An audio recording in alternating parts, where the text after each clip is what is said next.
Hi, Mark T the Handyman here. Today I'm going to show you how to change the glow igniter on this Lennox G61 Furnace.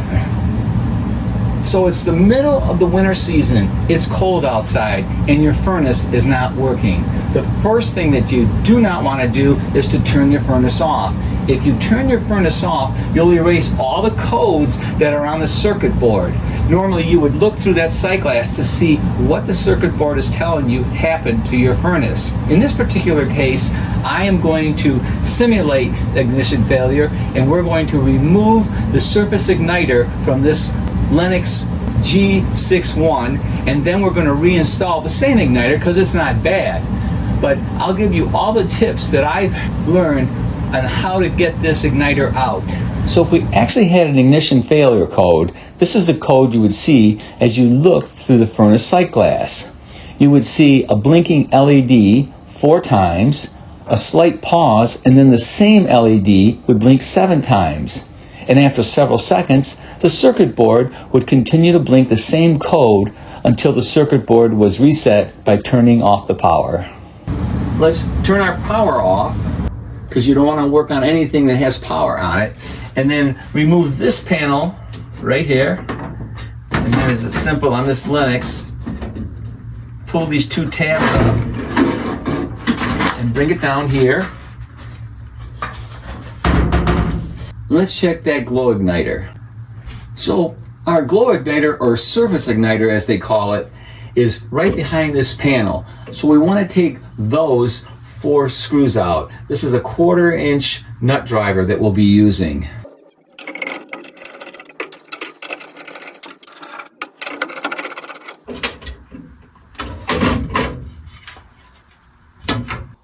Once again, Lennox has not made it easy for you to get your tools back there in your hands. I don't have big hands or anything, so but even I have a struggle with it. So what I'm going to do, there's a little baffle right here for the combustion chamber. I'm going to take that off to make a little bit more room. And that should give me a little bit more room to get my tools back there. And we've only got the 2 screws. I can't even reach that 1 screw. So this is a close-up of the igniter and the bracket that holds the igniter in place. As you can see, Lennox did not give us a lot of space to remove the screw that is circled in red. So we are going to remove the 2 screws circled in green, and then we will maneuver the bracket and the igniter out of the combustion area.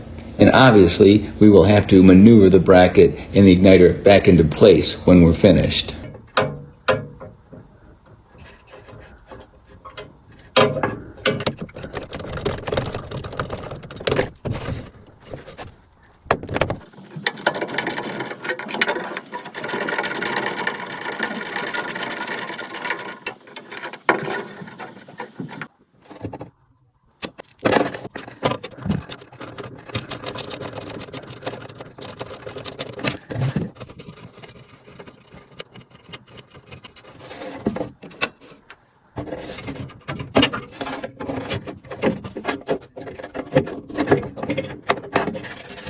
So this is the igniter.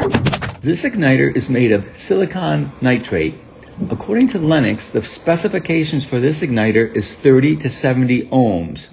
If you wanted to check to see if the igniter is good, we would take a continuity reading on the igniter with our multimeter.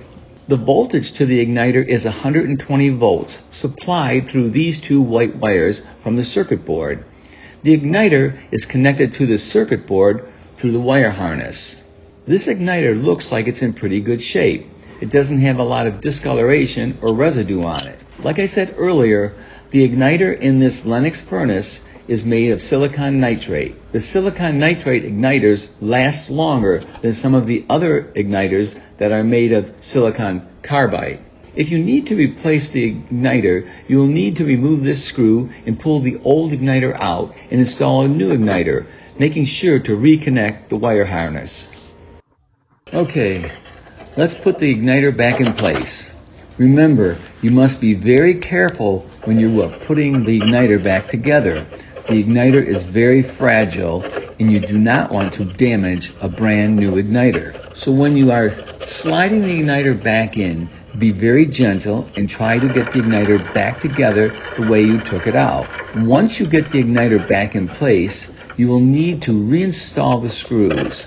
It is a bit of a challenge to get your tool back in place and tighten the screws. Like I said before, Lennox didn't make it easy, but it is doable. So now that we have reinstalled the igniter, we have this little bit of wire that we are going to secure into the gas pipe holder so we can put the burner cover back on. This rubber piece is what secures the gas pipe as it goes through the burner compartment. There is a little slit in the rubber piece where we can push the wires in, so when we put the cover back on, it won't harm the wires or break the insulation on the wires. Okay, so we're going to turn it back on, but we're not going to put the cover on until we show you what the igniter looks like when it comes on. So that's going to take a couple of minutes. So what you're hearing is the inducer motor that just came on.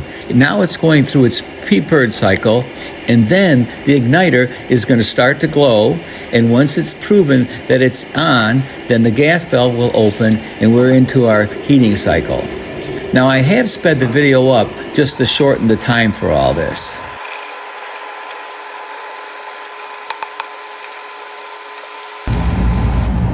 Well, we were able to get this surface igniter out of the Lennox furnace to show you how that's done and then put it back. This is not an easy surface igniter to put in or take out without damaging it, okay? So we had to maneuver a little bit. Most furnaces, whether it be Lennox or Carrier or whatever, really aren't this difficult. This was a little bit tougher than normal, but we did it. So my recommendation would be to make sure you keep a spare though. These do go bad, and you definitely want to be prepared on that cold winter night. If you like this video, give me a thumbs up or a like. If you want to see more of my videos, please subscribe to my YouTube channel. And don't forget to comment. Thanks for watching.